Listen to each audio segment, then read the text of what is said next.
और जिसमें डोरी बंधी है, बोंदा मैं गलत तो नहीं बता रहा ना कहीं? कुछ ठीक बता रहा है। और ये डोरी जो है, ये डोरी आपस में बंधी होती है। और जैसे मैंने परसों कुछ दिन पहले बजा के, तो जब इसको खींचेंगे तो जब खींचेंगे तो फिर टाइट होगा, ऐसे ही बोंदा। इसको संभाला था आपने किस उम्र में? दाजू मुझे आज इस काम में 29 साल हो गए हैं, पर दिल्ली में 11 दिन का था, इस काम पर लग गया था 11 दिन। तो वो इस मतलब जो कुमाऊं में होता है भोंदा, जो जागर होता है वो हुड़के में किया जाता है। हाँ, 90% जाकर तो हुड़के में होती है। हुड़के में होता है। जिन जिन गीतों पे है क्या क्या है, उनको थोड़ा थोड़ा करके आप हमें सुनाएं।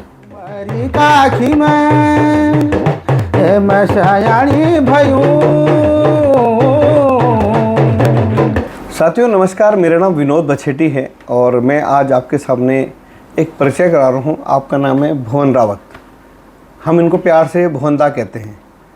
भुवनदा की एक खासियत ये है कि आप उत्तराखंड की संस्कृति से बहुत लंबे समय से जुड़े हैं। और जो आपके हाथ में देख रहे हैं इसको कहते हैं, पहाड़ में हम लोग इसको कहते हैं हुड़का।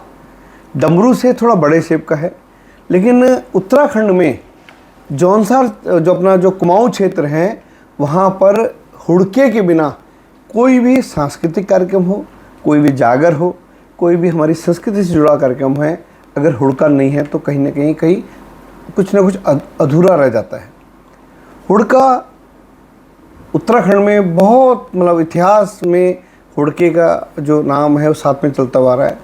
और एक और भी है कि धीमे धीमे पिछले कुछ सालों में हुड़के का जो बजाने वाले जो लोग हैं इस पर जो, क्योंकि ये बड़ी उसको बजाने वाले लोग बहुत कम हो गए हैं, दिल्ली हो, देश हो या उत्तराखंड में हो, हुड़के का धीमे धीमे इसके जो बजाने वाले हमारे जो कलाकार साथी हैं उनका धीमे धीमे उनकी मतलब वो चीज़ें कम होती जा रही है। भुवनदा उत्तराखंड के हुड़के से बहुत सारे गीत आपने गाए हैं, मुझे भी आपके मंचों पे आपको सुनने का मुझे मौका मिलता है। आपका बहुत सादगी है भुवनदा, आपका स्वागत है भुवनदा।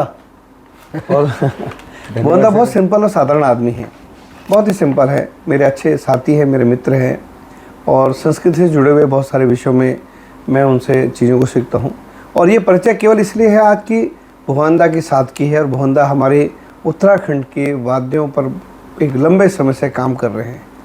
आज कलाकारों की स्थितियाँ का, चाहे उत्तराखंड हो चाहे देश हो, वो अपनी मतलब उनका कलाकार को केवल सम्मान चाहिए होता है। वो अपने सम्मान का, अपने कला का वो कोई मोल भाव नहीं करता, लेकिन वो सम्मान का भूखा होता है, सम्मान चाहिए होता है।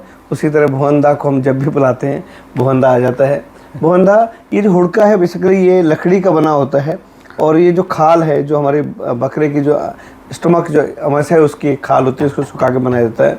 और जिसमें डोरी बंधी है, भुवनदा मैं गलत तो नहीं बता रहा ना कहीं? कुछ ठीक बता रहा है। और ये डोरी जो है, ये डोरी आपस में बंधी होती है। और जैसे मैंने परसों कुछ दिन पहले बजा के, तो जब इसको खींचेंगे जब खींचेंगे तो फिर टाइट होगा, ऐसे ही बोलना। तो मैं खिंचाव आएगा तो उससे ही वो खिंचाव जाएगा तो फिर उसमें और जो ताल बजेगी तो ताल और मतलब बिल्कुल उसमें आवाज़ में और खनक से आएगी और मिठास भी आएगी। तो भुवनदा अपने बारे में बताएं कि क्या भुवनदा, कब से आपने ये जो हुड़का है इसको संभाला था आपने, किस उम्र में?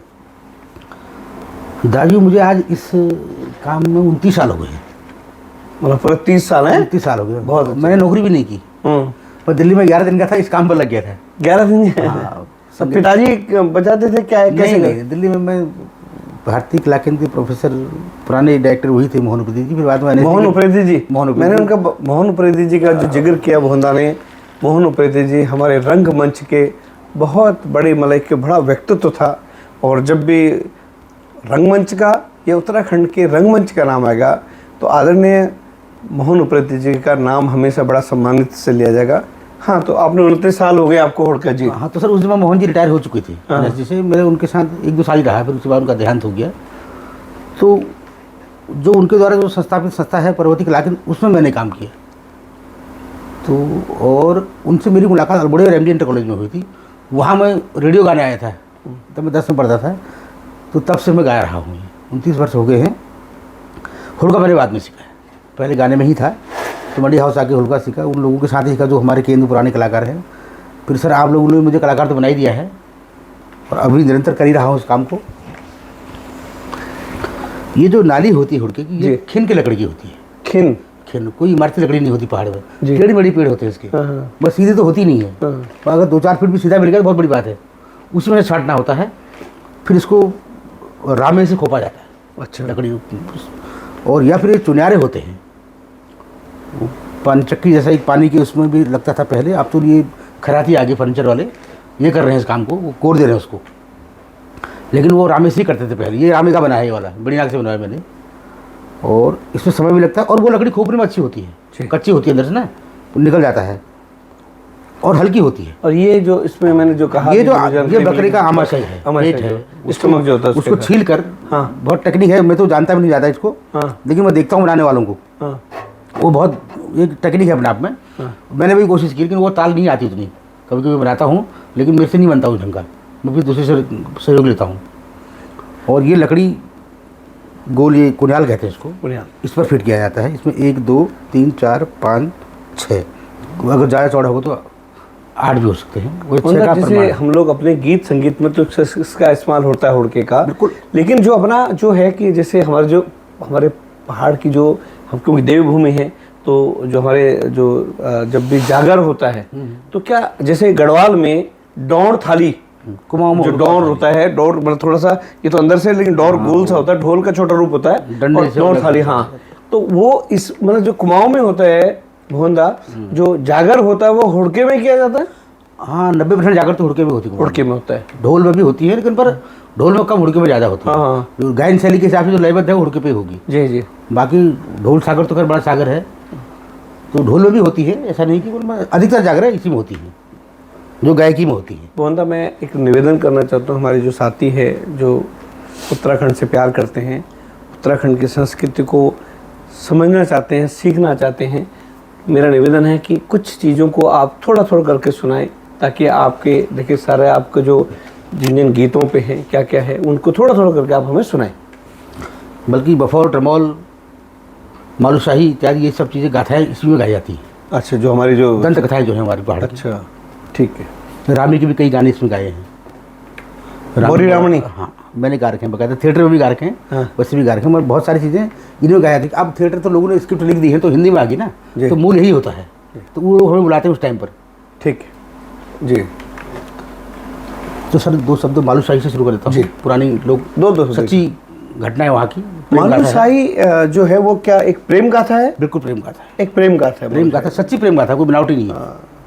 जैसे हीर रांझा है, उसी तरह उत्तराखंड में मालूशाही है, और वो उसके ऊपर और 13वीं शताब्दी का है। हाँ, 13वीं शताब्दी का है ये जो। और मेरे पास 2400 पेज लिखा हुआ है, ये तक कलेक्शन है मेरे पास। बहुत अच्छा, आप सुने बोलता तो।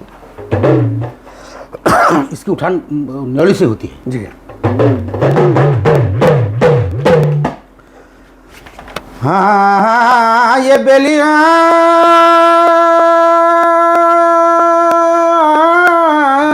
मैले ये पूजी है जो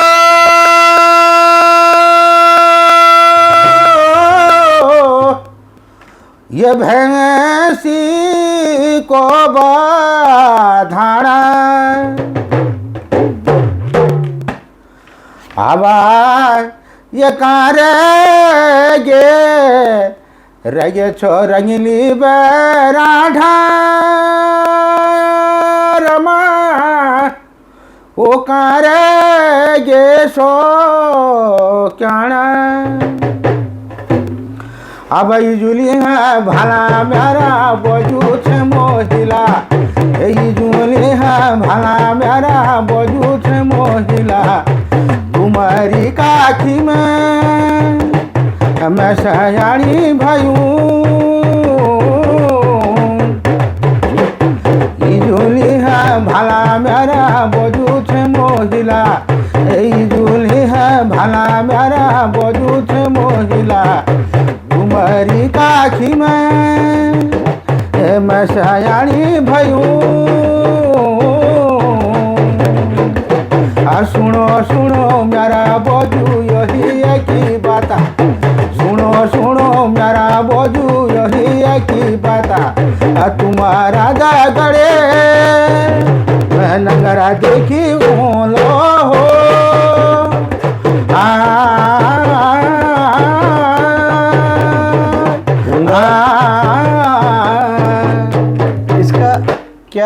में क्या कहेंगे जो आपने सुनाया और ऐसा लगा कि हम लोग 60-70 साल पीछे अपने पहाड़ की संस्कृति को सुन रहे हैं?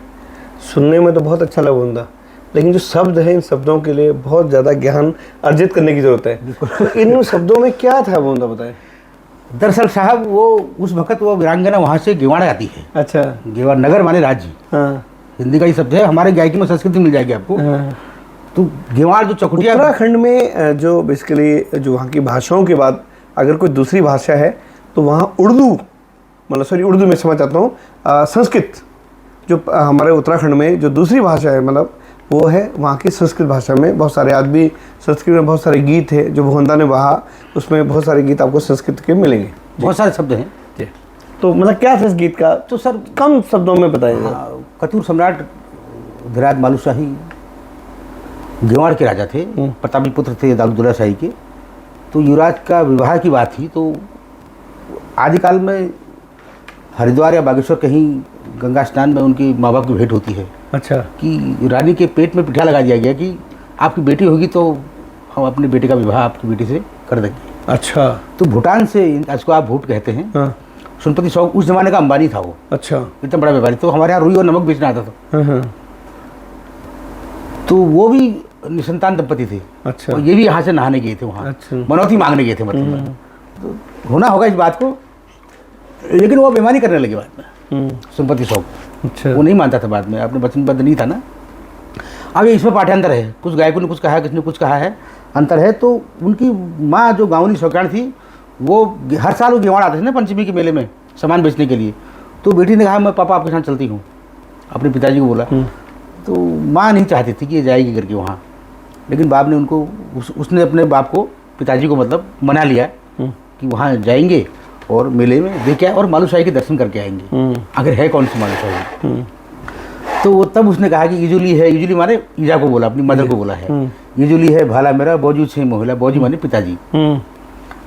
इजुली है भाला मेरा बौजू छे मोहिला, ये तुम्हारी काकी, काकी माने गोद में, मैं सयानी भाई हूँ, मैं सयानी हुई हूँ, इसलिए आप मेरी बात को मान गए हो, ये कहने का था। तो सर ये मालूशाही की शुरुआत यहीं से होती है। और हमारे जो जागर में भोंदा, जागर उत्तराखंड के जागरों में, जागर में तो क्योंकि देवभूमि है वहाँ, तो कहते हैं कि मतलब जो देवताओं का जो पूजन होता है, बिना देवताओं का कहते हैं पूजन, उनको जो मतलब बड़े उनका आह्वान जो बुलाया जाता है, कहते हैं उत्तराखंड के जो ढोल दमाऊ है हमारे, और जो हमारी डौड़ थाली है, उसी तरह हमारे जो हुड़का है ना। तो कोई जागर से कुछ शब्द हैं?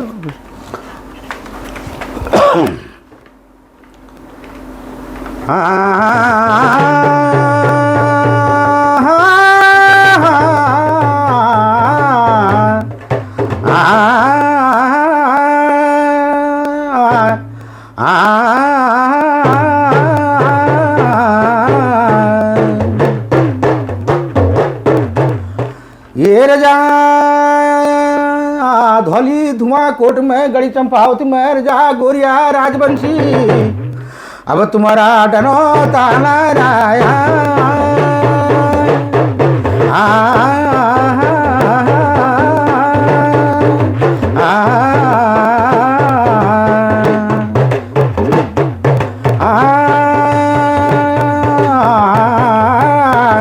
तुम्हारी जो माता कालिंगा है,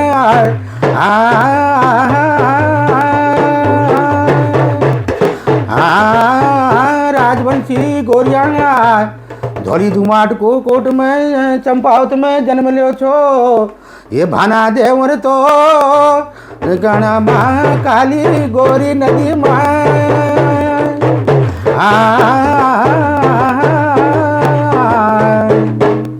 तो अच्छा सर, महाराज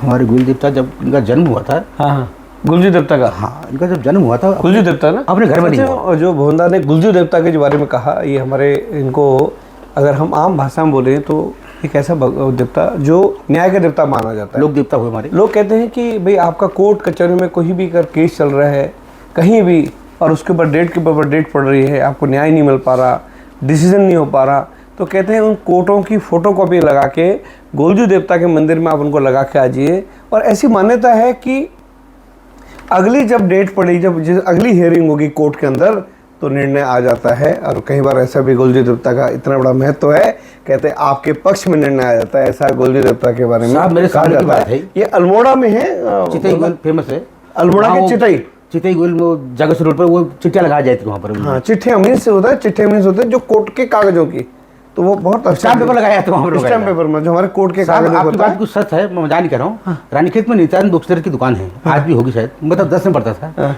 तो वहाँ किसी का मुकदमा लगा था रानीखेत में ऊपर कोर्ट में। तो वो वृद्ध व्यक्ति थे काफ़ी, शेर सिंह नाम था उनका। तब मैं जब छोटा था, वो काफ़ी वृद्ध थे। तो वो नित्यानंद जी से कह रहे थे कि कल रात मुझे कुछ आवाज़ से ऊपर से आई, घर के ऊपर से, कि मेरे को बोला कि तो कोर्ट में जा, तेरे फेवर में आज कोई बहस नहीं है। अच्छा, ऐसे मेरे हाथ छाड़ गोलियाँ है वो पे इतना विश्वास करता, और मैं गया ही नहीं, और वाकई में भी कोई ऐसी कोई बात नहीं। अब मैं तो ऐसा भी सुना है कहीं ना कहीं बात, ऐसी बात तो नहीं है। अल्मोड़ा के चितई के आसपास ये गोलजी देवता का मंदिर है, और इनको न्याय का देवता भी कहा जाता है। कभी आपको समय मिले तो जरूर जाइएगा। तो भुवनदा, बहुत बहुत धन्यवाद आपका।